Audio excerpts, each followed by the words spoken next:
Hello student, आज मैं आपको पढ़ाने जा रही हूँ टिश्यू। टिश्यू क्या होती है?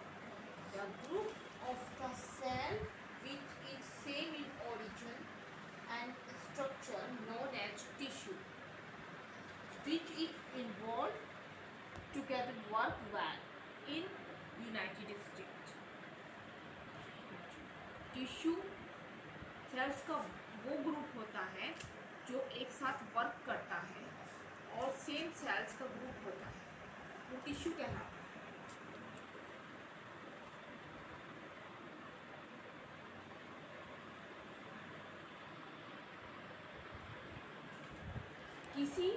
किसी कार्य को दक्षतापूर्वक संपन्न करने के लिए संगठित होते हैं, टिश्यू कहते हैं।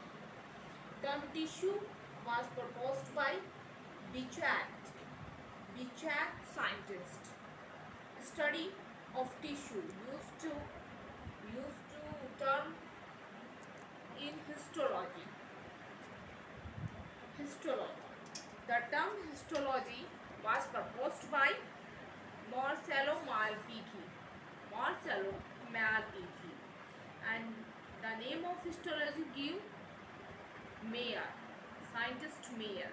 Plant tissue क्या होती है? Plant tissue are of two types.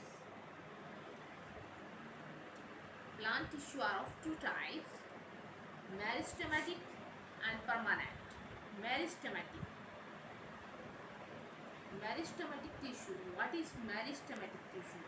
Apical meristem, lateral meristem and intercalary meristem. Apical suit पर पाए जाते हैं एपिकल मेरिस्टेम टिश्यू, और रूट्स पर एपिकल रूट्स पर पाए जाते हैं। ये पौधों की लंबाई यानी कि ग्रोथ बढ़ाने में हेल्पफुल होते हैं। ग्रोविंग पॉइंट पर इनका फॉर्मेशन होता है एपिकल सूट्स पर, एपिकल रूट्स पर।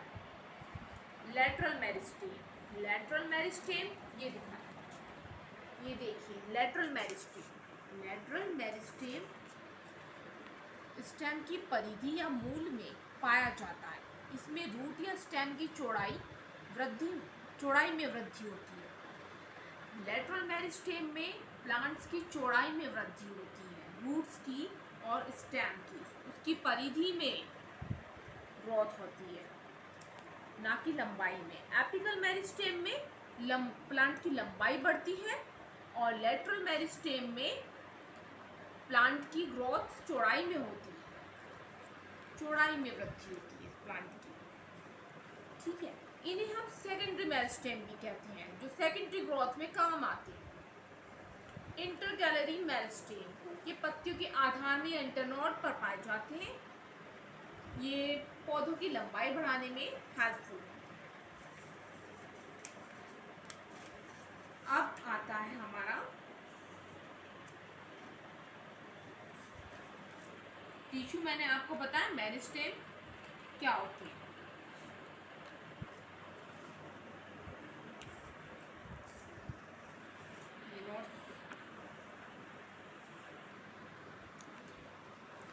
पहला हमने पढ़ा मेरिस्टेमेटिक टिश्यू और सेकंड था permanent tissue. Plant tissue two types के होते हैं, मेरिस्टेमेटिक एंड परमानेंट। मेरिस्टेमेटिक के बारे में आप लोगों ने पढ़ लिया, apical meristem, lateral meristem, intercalary meristem.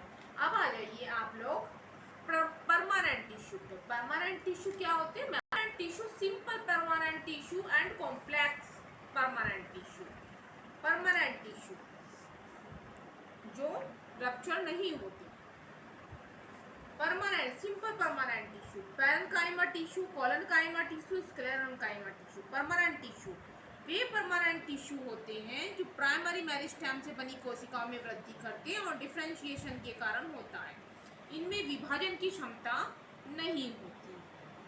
जिन सेल्स में टिश्यू कल्चर होता है डेवलप होते हैं। डेड या लीव दोनों टाइप के होते हैं। ये सेल्स के चारों ओर सेल मेम्ब्रेन या सेल वॉल से घिरे होते हैं। परमानेंट टिश्यू, इनके चारों ओर सेल वॉल होती है। Simple permanent tissue contains some type of cells work as well as same These tissue are of three types: parenchyma, collenchyma, sclerenchyma. Permanent tissue are made up of three type of cells. Simple permanent tissue. These tissue are of three types: parenchyma, collenchyma, sclerenchyma. Three types के होते हैं simple permanent tissue. Parenchyma tissue interstitial space पाया जाता है. Sales fluid भरा होता है.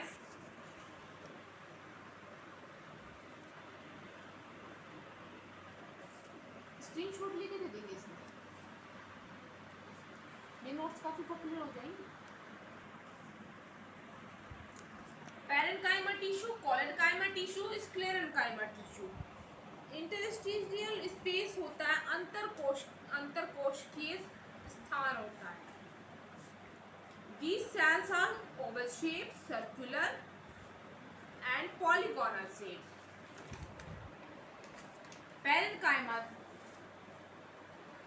Parenchyma cell contain more number of chloroplasts. As a result, tissue look very green. Parenchyma cells में क्लोरोप्लास्ट का जो नंबर होता है वो बहुत ज़्यादा होता है और इसी वजह से वे बहुत ज़्यादा ग्रीन दिखाई देती हैं. एयर कैविटीज़ पाई जाती हैं इस टिश्यू में. तो बायोन्सी उत्प्लावन बल यानी कि फ्लोटिंग में प्लांट्स को हेल्प करता है. फ्लोटिंग में उत्प्लावन बल के कारण, due to floating, due to buoyancy it helpful in floating. Collenchyma tissue are always lengthy, leaving irregular and thickened into edges. Collenchyma tissue lengthy होता है, लीविंग होता है और इसमें अंतरकोशीय स्थान होता है. बहुत ही ज़्यादा स्पेस नहीं, बहुत कम स्पेस होता है, बहुत ज़्यादा स्पेस नहीं होता है. पैक्टिनाइज्ड लेयर होती है, सेलुलोज की मेम्ब्रेन बनी हुई होती है, वो पाई जाती है. सेलुलोज की मेम्ब्रेन पाई जाती है, पैक्टिनाइज्ड लेयर पाई जाती है इसमें. कोलेनकाइमा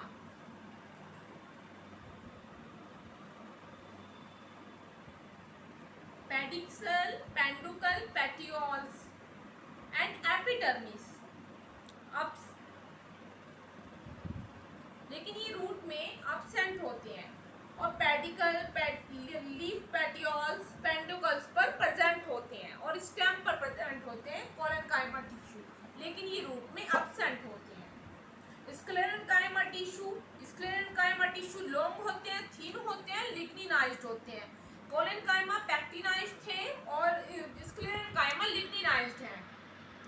लिग्निन पाया जाता है इनमें और इनमें अंतरकोशिकीय जो स्पेस है वो होता है और ये डेड होते हैं due to absence of cell plasma.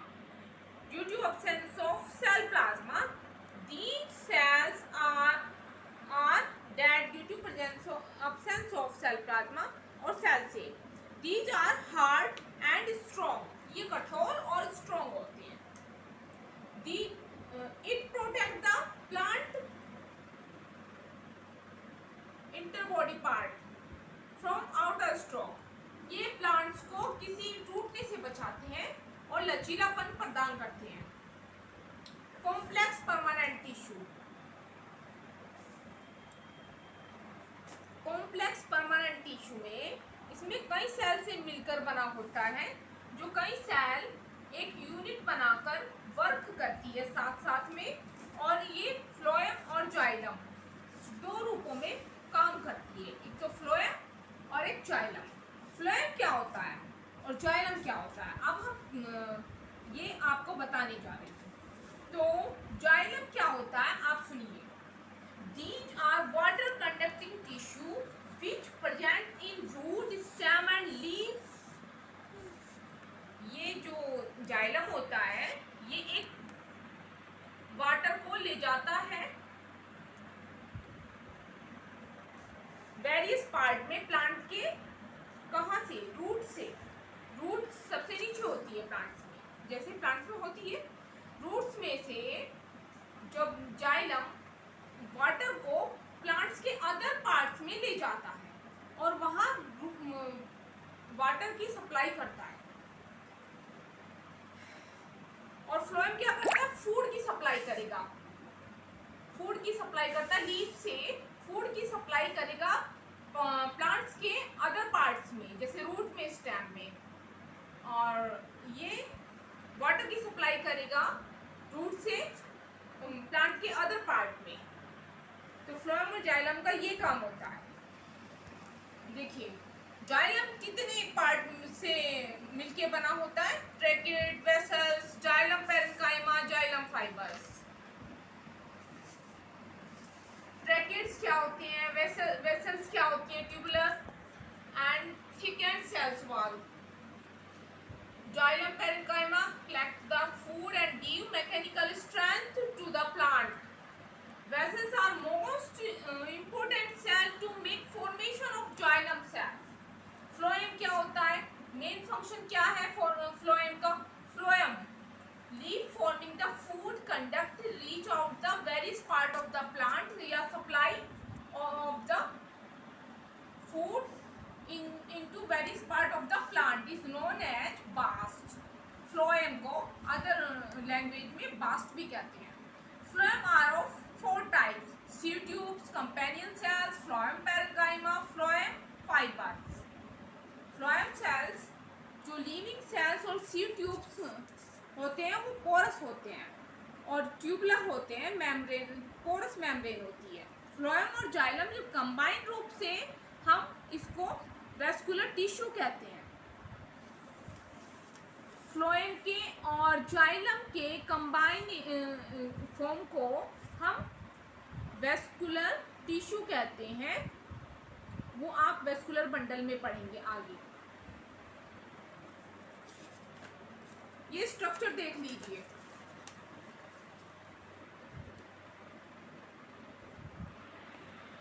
Structure देख लीजिए आप, ये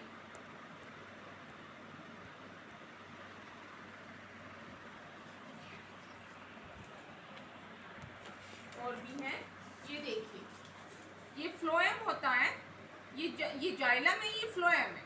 ये जाइलम जो है ये पोरस होता है, ये वाटर को सप्लाई करता है, ये फूड को सप्लाई करेगा। यहाँ पे सीड ट्यूब्स होती हैं, पोरस प्लेटेड, ठीक है।